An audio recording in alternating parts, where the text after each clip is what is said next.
Hello fellow whip enthusiasts and Indiana Jones fans out there. It's me Russell, I run the Rusty Bullwhips YouTube channel, and it's time for another Indiana Jones cosplay product review. And this time we are going to be reviewing a What Price Glory Indy style reproduction gas mask bag with a leather strap.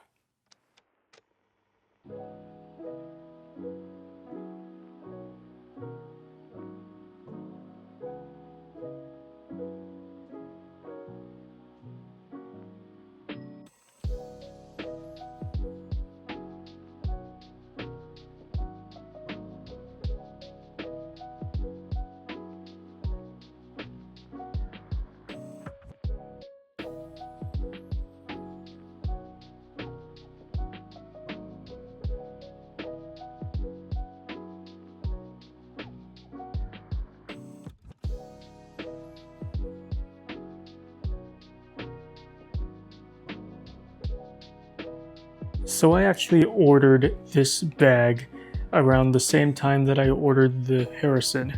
So they came actually on the same day, surprisingly enough. But I really wanted to talk about the hat first before getting into anything else. But now we're talking about the bag. So let's start with the strap, and I'll step a little closer so you can see. The strap is a nice dark brown leather. It has a lot of Last Crusade and Crystal Skull sort of vibes to it, and since this Harrison is a Last Crusade, we are going to be sticking with this theme if I continue to collect the gear. So the buckle is a round square, and it's not so boxy and square like the Raiders buckle. I had a Todd's Costumes Raiders strap before, and it was not as smooth and polished as this. It was very square. This one's a little more rectangular in spots, so it is much closer to Last Crusade and Skull.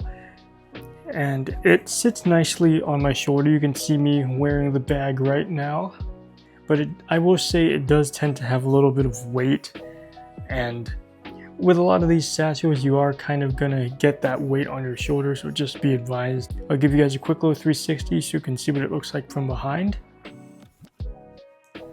And something to point out here is it has a Chicago screw on the back like this, and it's actually quite difficult to put that Chicago screw in also, so that's another thing that I wasn't really too keen on, but I can easily switch out that Chicago screw whenever I can.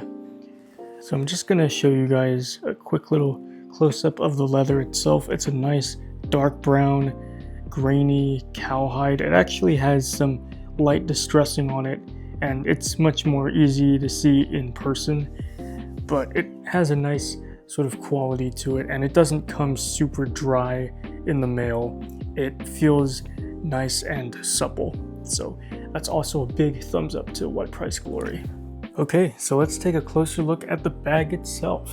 As I mentioned in my intro, this was a reproduction bag, and what I mean by that is that it's not an original unissued gas mask bag from the 1940s. I'm not sure if What Price Glory actually makes these bags themselves or if they source them, but they look pretty dang close to the originals, speaking as someone who's had an original one before. And we can mainly tell that this is a repro style because of these buttons on top. A lot of the real World War II Mark 7s that I've owned had these textured buttons, and maybe some of them didn't have these, but these seem a little too shiny and new to be on an actual unissued bag. Here is the metal disc on the side. It also looks fairly clean and fairly new. It doesn't look rusted or old from age. And here are the loops that hold the metal rings. And these actually look quite close to the originals, and I like their detailing. They are quite good, and I'm quite certain that they won't be wearing out over time like the originals because they are not old.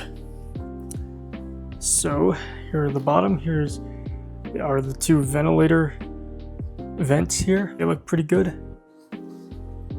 And here's the back. So basically this is meant to look nearly identical to the originals on the outside as well as the inside. So let's take a look on the inside.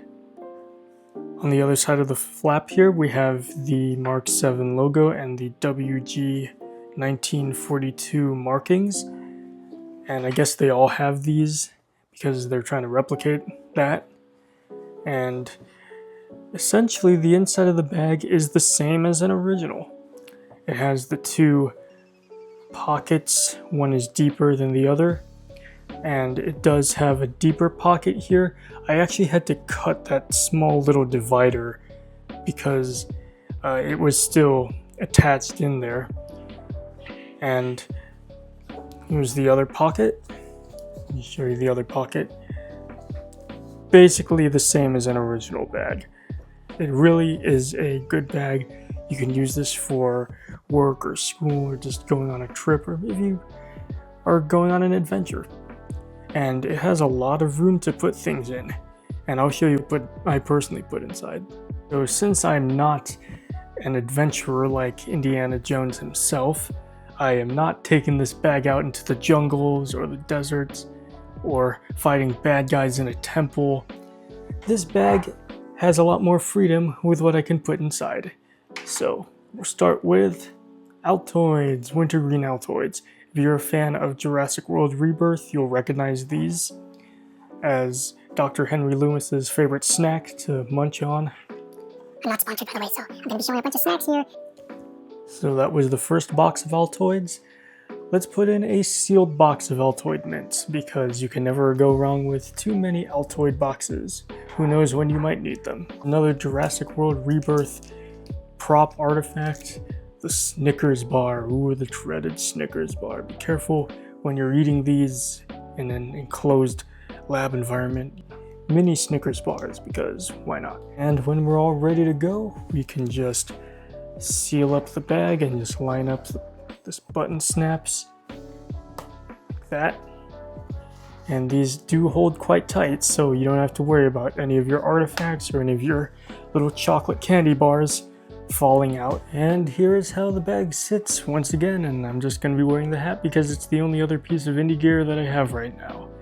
But that's basically it. That's the Indiana Jones What Price Glory Reproduction gas mask bag with the leather strap. And I appreciate you guys watching this video. Please pick one up for yourself if you'd like one. I'll leave a link to it in the description of this video. Thanks for watching. I'll see you guys soon. Fortune and glory. Take care.